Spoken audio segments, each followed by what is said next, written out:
ஆக்சுவலா மார்வல் யூனிவர்ஸ்ல வந்து பாத்தீங்கன்னா பல விதமான கடவுள்கள் வந்து இருக்காங்க.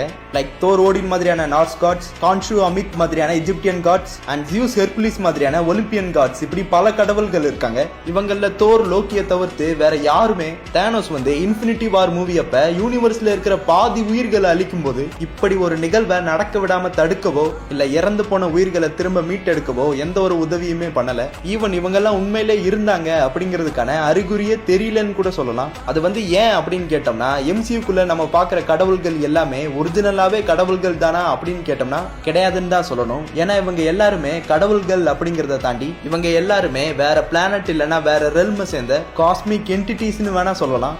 ஏன்னு பாத்தீங்கன்னா, என்னதான் இவங்களுக்கு ஒரு கடவுளுக்கு நிகரான சக்திகள் இருந்தாலும் இவங்களை விடவும் சக்தி வாய்ந்த கேரக்டர்ஸ் லைக் செலஸ்டியல்ஸா இருக்கட்டும், பியாண்டர்ஸா இருக்கட்டும், இல்ல எட்டர்னிட்டி மாதிரியான ஏகப்பட்ட பேர் இருக்காங்க. அண்ட் இன்னொரு விஷயம் என்னன்னா, மொத்த யூனிவர்ஸுக்குமே ஒரே ஒரு காட் ஆஃப் தண்டர் தான் இருக்காரா அப்படின்னு கேட்டா கிடையாது. ஒவ்வொரு யூனிவர்ஸுக்குமே ஒரு காட் ஆஃப் தண்டர், ஜியூஸ், ஓடின் மாதிரி பல பேர் இருக்காங்க. சோ இவங்களோட சக்தியையும் ஆற்றலையும் பார்த்துட்டு மக்கள் தான் இவங்களை கடவுளா வழிபட ஆரம்பிச்சாங்களே தவிர இவங்க யாருமே ஆக்சுவல் காட்ஸ் எல்லாம் கிடையாது. இவங்க எல்லாருமே வெறும் காட் லைக் என்டிட்டிஸ் மட்டும்தான். அதுக்கு எக்ஸாம்பிளா தான் நீங்க எட்டர்னல்ஸ் மூவி வந்து பார்த்திருந்தா தெரிஞ்சிருக்கும். எட்டர்னல்ஸ் டீம்ல இருக்கிற தீனா, இக்கரிஸ், கில்கமேஷ் இவங்க எல்லாரையுமே அந்த காலத்துல இருந்த மக்கள் வந்து கடவுள்களா பார்த்தாங்க.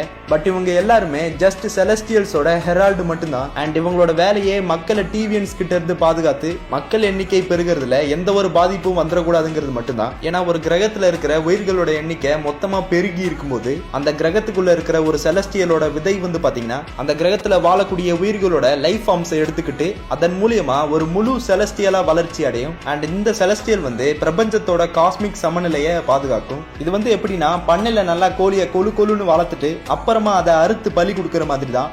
ஆக்சுவலா இந்த ஒரு விஷயத்தை தான் தேனோஸ் வந்து தடுக்க ட்ரை பண்ணாருன்னு சொல்லி ஒரு ஸ்ட்ராங்கான தியரி வந்து உலாவிட்டு இருக்கு. என்னன்னா, தேனோஸோட அப்பா அம்மா வந்து பாதி டிவியன்ட் பாதி எட்டர்னல்ங்கிறதுனால தேனோஸுக்கு இந்த செலஸ்டியல்லாம் யாரு, இவங்க என்ன பண்றாங்க அப்படிங்கிற விஷயம் ரொம்ப நல்லாவே தெரியும். லைக் இந்த செலஸ்டியல்ஸ் எல்லாம் பாத்தீங்கன்னா புதுசா பிறக்கணுங்கிறதுக்காக ஒரு கிரகத்துல இருக்கிற மொத்த உயிரையும் அழிச்சிடறாங்க. இதனால அந்த கிரகத்துல வாழ்ந்த உயிர்களோட வாழ்க்கைக்கு அர்த்தமே இல்லாம போயிருது. இதை வந்து தடுக்கணும். பட் செலஸ்டியல்ஸோட பிறப்பை ஒட்டுமொத்தமா தடுக்க முடியாது.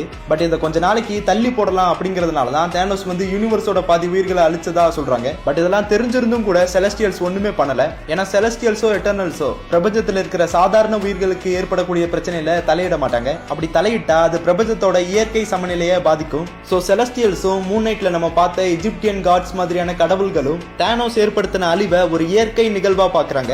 ஏன்னா தேனோஸ் ஏற்படுத்தின இந்த ஒரு அழிவு காட் லெவல் காஸ்மிக் பீயிங்ஸ்க்கு எந்த ஒரு பாதிப்பும் ஏற்படுத்தல அப்படின்னு தான் சொல்றாங்க. அதனாலேயே பெரும்பாலான கடவுள்கள் சாதாரண உயிர்களை பத்தி கவலைப்படுறதே கிடையாது. இதனாலதான் கோர் த காட் புச்சர் கடவுள்களையே கொல்ல கிளம்புறாங்க.